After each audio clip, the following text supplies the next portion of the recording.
تعال يا عاطف.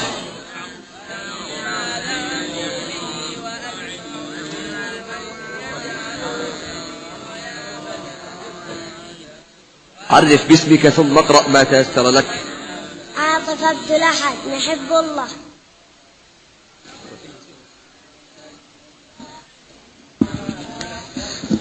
أعوذ بالله من الشيطان الرجيم. اعلموا أنما الحياة الدنيا لعب وزينة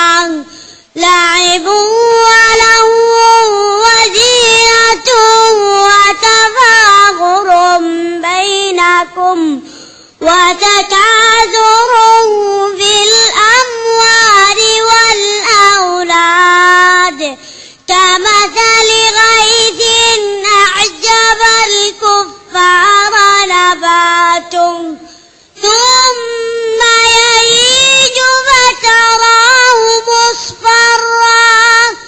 فتراه مصفرا ثم يكون حطاما وفي الآخرة عذاب شديد ومغفرة من الله ورضوان وما الحياة الدنيا إلا متاع الغرور. سابقوا إلى مغفرة من ربكم وجنة عرضها كعرض السماء والأرض أعدت للذين آمنوا بالله ورسله ذلك فضل الله يؤتيه من يشاء والله ذو الفضل العظيم. ما أصاب من مصيبة في الأرض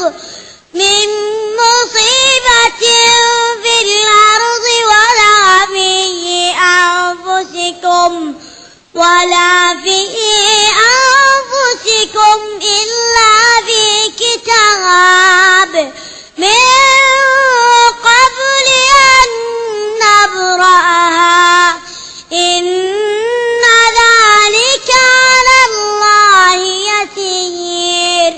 لكي لا تأسوا على ما فاتكم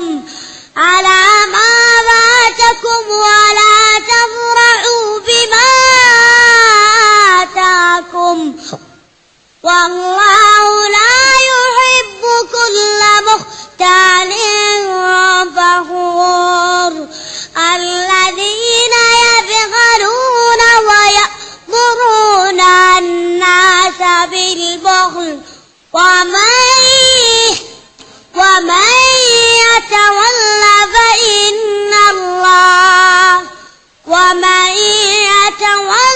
فإن الله هو الغني الحميد.